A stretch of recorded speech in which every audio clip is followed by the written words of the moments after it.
C'est parti pour du RPD. Je crois que c'est une map plutôt balance, je suis pas sûr. Alors, après vérification, la map est en effet assez balance, mais balance que dans un certain cas. En fait, il y a deux formes de cette map, la forme gauche et la forme droite. Ici, on est sur la forme droite, comme le prouve ce couloir condamné. Et ça, en fait, c'est une excellente nouvelle, parce qu'on est sur la partie droite de la map qui contient beaucoup d'avantages pour le tueur. La partie gauche, elle est beaucoup plus difficile à gérer, mais je vais pas rentrer dans les détails. Ce qu'il faut retenir, c'est que sur cette partie droite, on a beaucoup d'avantages pour le tueur. Il n'y a pas de shack, pas de bâtiment principal, pas beaucoup de palettes safe, pas beaucoup de fenêtres complètement pétées, les générateurs ne sont pas très éloignés, et la map n'est en fait pas très large. Pause. Ok, je pense qu'il est temps de parler des add-ons. J'ai utilisé deux add-ons dans cette game, deux add-ons très importants et il faut bien les comprendre. Le premier, c'est la bague Murphy. En fait, ça me permet, à défaut de perdre les scratch marks que laissent les survivants, donc les traces rouges que laissent les survivants au sol, ça me permet de gagner 25% de vitesse de déplacement sur ma phase. Sauf que vu que je suis un noobos et que je n'arrive pas à voir les scratch marks, eh bien je me suis dit que ça pourrait être sympa de jouer un autre add-on qui retire les scratch marks, lui, mais en échange, il me permet d'avoir un instant tueur à chaque fois que je m'approche d'un survivant. Ce qui explique donc le cercle rouge qui est juste ici, qui m'indique qu'un survivant est juste sur moi. L'union de ces deux add-ons me permet donc de gagner beaucoup de vitesse de déplacement dans mes phases, tout en réussissant à trouver assez facilement les survivants. C'est pas le meilleur combo à jouer sur la Spirit, mais ça reste bien. Bon, je reviens rapidement sur ce que vient de faire Zarina, mais en gros, elle vient de déconnecter. Un bot joue à sa place, et c'est extrêmement frustrant parce que nous, en tant que tueurs, si on déconnecte comme elle vient de le faire, bah la game s'arrête pour tout le monde, donc on reste dans la game. Quand on se fait poutrer, on est censé apprendre de nos erreurs et de rester et d'essayer de voir si on peut pas come back. Donc nous, on est censé souffrir en tant que tueur. Là, on peut déconnecter et arrêter de jouer. Donc ça, c'est extrêmement chiant, mais je vais pas revenir là-dessus. Par contre, ce qu'il faut surtout pas faire comme erreur, c'est de penser que la game est win. Les bots ne sont pas inutiles sur Dead by Daylight, ils sont assez utiles et je peux te dire que 4 survivants qui travaillent sévère, ça fait extrêmement mal et la game est d'ailleurs très serrée.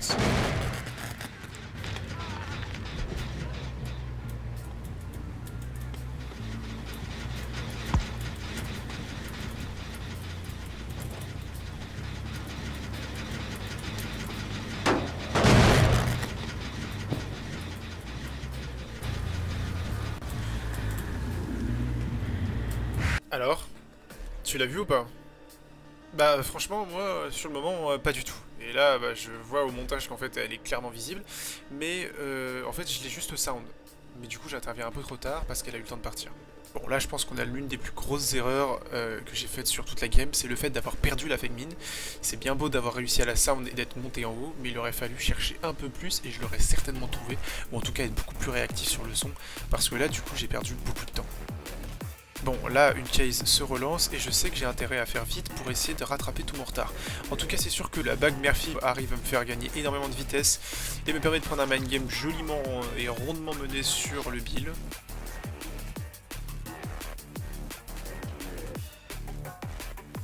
Bon, alors ici, il est évident dans n'importe quel esprit d'un tueur spirit que le Bill était mort s'il n'avait pas déposé la palette. Pas parce qu'on l'aurait rattrapé à la mano, mais parce qu'en déclenchant un simple pouvoir, on peut bodyblock la palette et l'avoir à 100% avec le sound. Bon bah là ici pas grand chose à dire, hein, juste le Bill a déposé une palette très safe qui m'oblige à la péter. Après, avec la bague Murphy, il y a toujours moyen de la man game. Bon, alors là mon gars, je vais pas te mentir qu'à ce moment-là, je suis très content parce que je tombe sur un cas d'école. Là c'est simple, tu es obligé de gagner ce challenge. Il n'y a pas de 50-50 qui tiennent avec une spirit qui est sur un tel loop. Là c'est simple, tout ce qu'on vient faire, c'est appliquer un body block. On vient se placer sous un côté de la palette et on vient y laisser le vestige de notre corps. Ça va body block le survivant qui ne pourra pas aller d'un côté de la palette. Ici je n'ai plus qu'à l'attendre et à lui asséner un coup fatal. J'aurais même pu écourter la chase en relâchant mon bouton de pouvoir plus vite, mais j'ai préféré bodyblock plus longtemps, au cas où le Bill ferait un double back.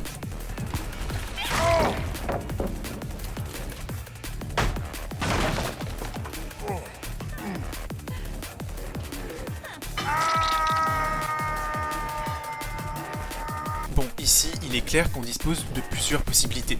Mais je reste convaincu à ce moment-là que ce gène-là, c'est là où sont tous les survivants. Il faut aussi retenir que je viens d'accrocher quelqu'un. Et ça risque de les attirer. En m'éloignant du crochet, j'arrive à activer Grim Embrace, qui est une paire qui me permet de bloquer tous les générateurs à chaque fois que j'accroche une personne et que je m'éloigne du crochet de 20 mètres. Et là, ça rate pas, je tombe sur Zarina en bas des escaliers. Je décide d'immédiatement enclencher mon pouvoir en pensant à l'avance que le survivant va avoir peur de moi et va chercher à courir. Zarina, incroyable sang-froid, certainement parce que c'est un bot, ne court absolument pas et joue le silence. Ça lui permet donc d'esquiver mon attaque, mais par contre, je prends l'info. Je vois qu'il y a une personne qui est partie sur la droite et ça me permet d'enclencher une chase. Enfin ça, c'est avant de voir les traces des raflures d'un survivant qui va certainement chercher à prendre la save. Ça reste une erreur de revenir sur ce crochet, car je sais qu'il y a très peu de générateurs dans la zone autour du crochet et que les survivants seront obligés de revenir vers le centre de la map, c'est-à-dire vers moi. Le mieux aurait donc été de chase Feng Min, mais bon, on va dire que ça reste du détail, car après tout, je tombe très facilement sur Zarina et elle me donne un très facile premier hit. Bon, ici, vous me voyez venir les gars, c'est encore une fois une autre paire qui me donne une très bonne info. Je sais, grâce à Call of Brine ou Appel de la mer, qu'il y a quelqu'un qui fait ce générateur. Je viens de blesser Zarina, et je suis pas dans la tête d'un bot, mais je peux assurer qu'au regard dans la direction dans laquelle elle part, elle va certainement aller chercher la save. Là, ça me donne du temps pour faire autre chose et pour faire mal.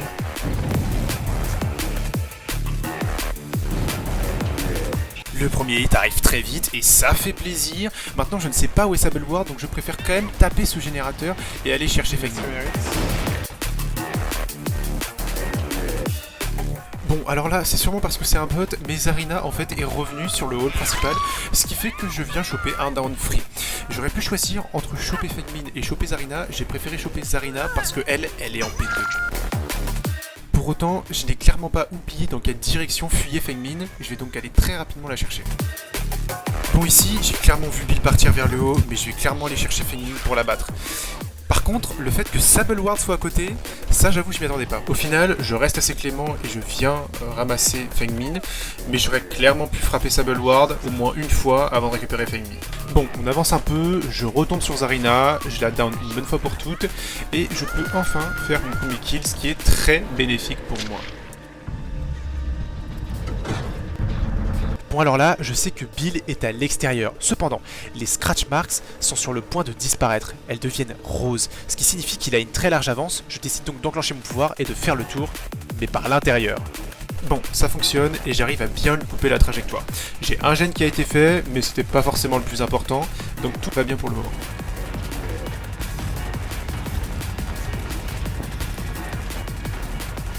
Je note ici que Bill reproduit exactement la même situation qu'au tout début, avec mon fameux cas d'école.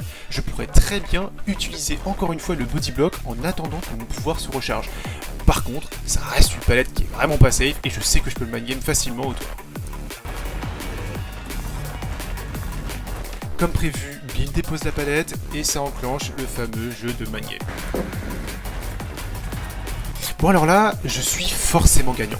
Tout ce que j'ai à faire, c'est à forcer Bill à cross cette palette.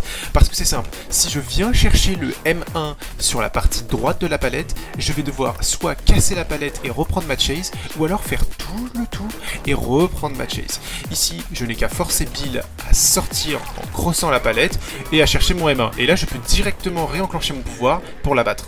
Et il est également important de préciser que je sais à l'avance quelle palette il reste à Bill. J'ai donc plus de facilité à pré-shot ce qu'il va faire, ce qui va forcément m'aider à le down plus rapidement. Sur la palette du bureau.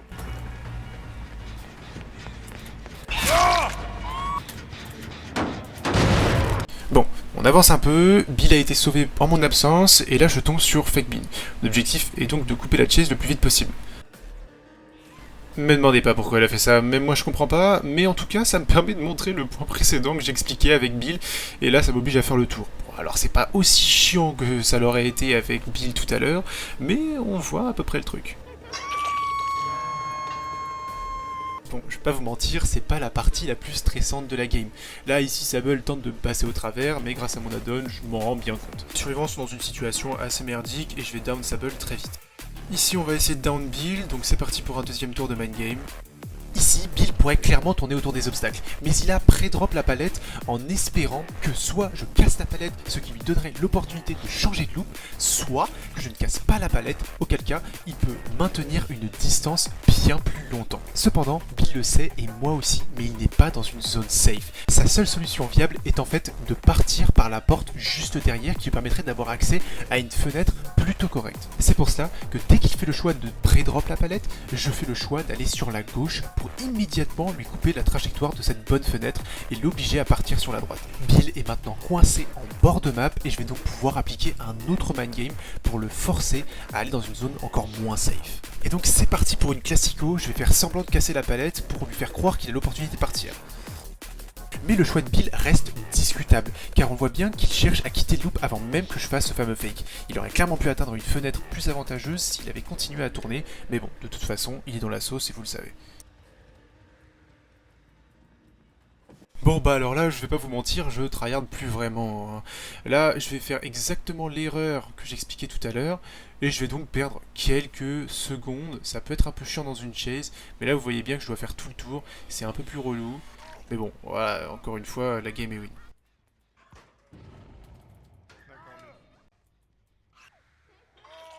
Bon, là je vous épargne des détails, mais ça va tomber comme des mouches, hein. Là je vais chase sa Bulwark et elle va tomber très vite. Je vais en fait jouer sur son temps de réaction. Je vais activer mon pouvoir et avec ma speed immense, je vais essayer de la surprendre sous palette.